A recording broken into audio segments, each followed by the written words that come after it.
one that you can't see anywhere else except in the wild. Welcome to Winged Encounters. Hey, heads up Discovery Island. Winged Encounters is getting started right over here by the roots of the Tree of Life. We're a short experience that you are not going to want to miss, so come on in and join us. There's a huge open space right here in front of us. Feel free to move on in, fill in all the space right here. These are some of the best spots to be if you have a slide right over the top of your head. My name's Keegan. I'm joined by an awesome team of avian trainers and conservationists. Hanging out next to you, we have Natalie and Brad. Out in the crowd with y'all, that's Brianna and Amanda. We have the two village superstars of our children are already out here joining us. Right over here behind Brad is Earth, and out there on that perch with Brenda is Bullseye. Shout out, does anybody know? What kind of birds are these? We're right up front of Macaw. If you're thinking parrot, that's also correct. Macaws are a type of parrot. These two are little scarlet macaws, and they're just joining us from about a half a mile away.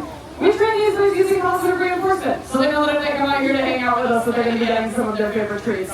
We don't speak their language, and they don't speak ours, but we do know what they like to eat. And by us giving them their favorite treats, that's our way of saying thank you. It hopes that they do that behavior again and again in the future. It's so simple, but that's how positive reinforcement training works.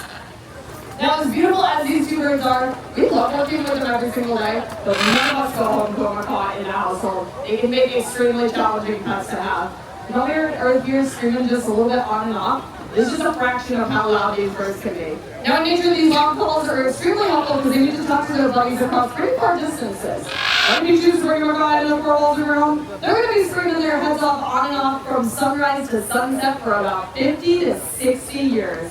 That's an alarm clock that doesn't come with a snooze button. They're also incredibly messy. They're professionals at pooping, and they can live decades on end, really making them a lifelong commitment. So that's why it's so great that you can come to places just like Disney's Animal Kingdom to get your cat fix, but maybe keep your homes parrot-free. Now, every single day we get the opportunity to work with 8 out of the 17 different macaw species that you can find out in wild places. One species in particular that we're really privileged to work with, they're called the blue-throated macaw. They're actually one of the rarest species of macaws left out in the wild today. In the country of Bolivia, where they're native to, there are fewer than 400 blue-throated macaws left. That's due to things like deforestation, which is leading to their habitat loss, and even the illegal pet trade is a problem for these birds. Now, I know that 400 is a scary low number, but it's not all bad news. We're partnering with an organization. They're called the World Parrot Trust. We just recently traveled down to the country of Bolivia, bringing with us 14 blue-throated macaws to become part of their breeding program. The hope is that their babies will be released out to meet up with that native population and have some babies of their own so we can boost up their numbers and see skies filled with macaws, just like this one.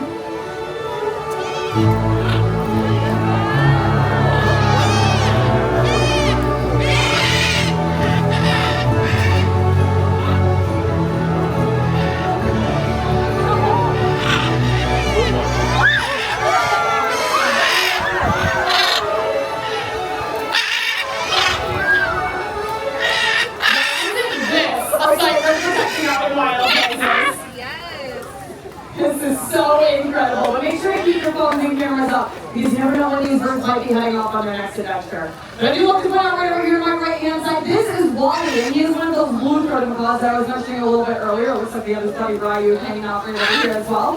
There are fewer than 400 of these blue-throated macaws. So hard to imagine that.